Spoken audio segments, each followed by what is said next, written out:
Hello, and here I'm going to show you how to screen print with your Silhouette Cameo using the Silhouette kit.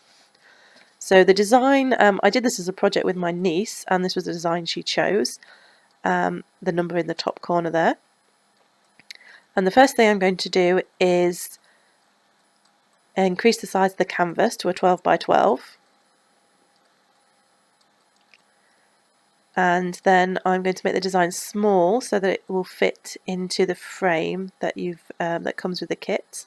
And then I'm going to centre that into the centre of the canvas, which seems like you wouldn't want to do. It seems counterintuitive as a crafter because you always want to save space, but we need the rest of that vinyl there for when we're doing the screen printing so the ink doesn't go where we don't want it to.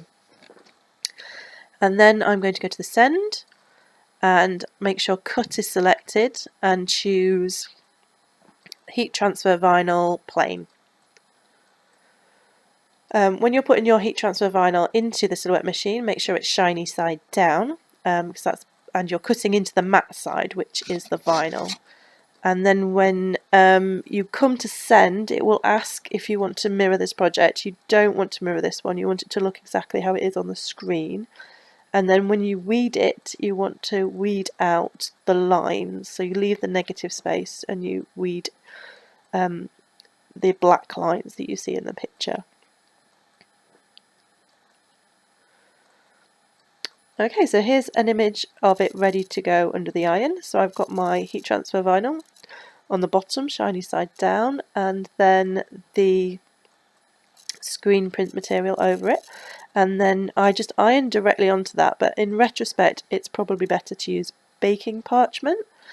And this is why, I did get it to adhere quite well, but not as well as I should have done. And you'll see how this caused me problems later on, but also how we managed to get round those issues.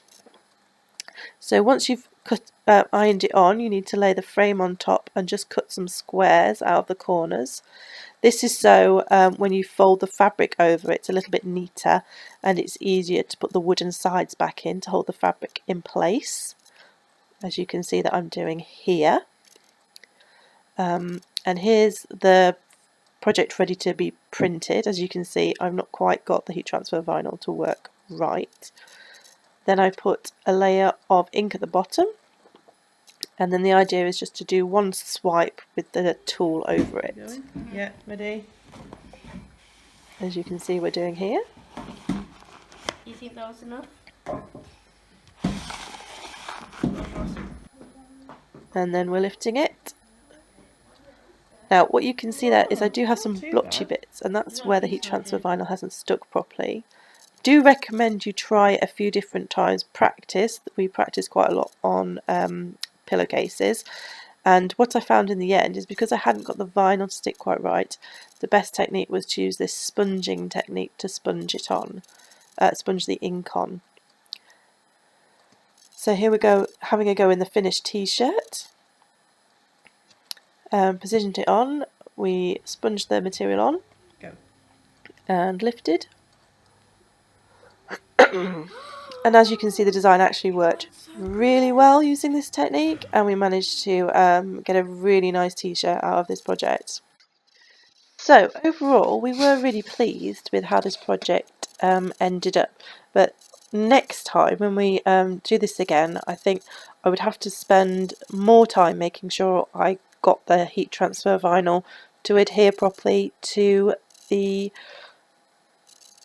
silkscreen material. I think the problem was I didn't put enough pressure or heat on the heat transfer vinyl at the time. But otherwise, I think it was definitely something that I'll be using again, and definitely a technique that I'll use again, especially if I had more than one t-shirt to do, or we were doing like a t-shirt party with the kids. So thank you very much for watching.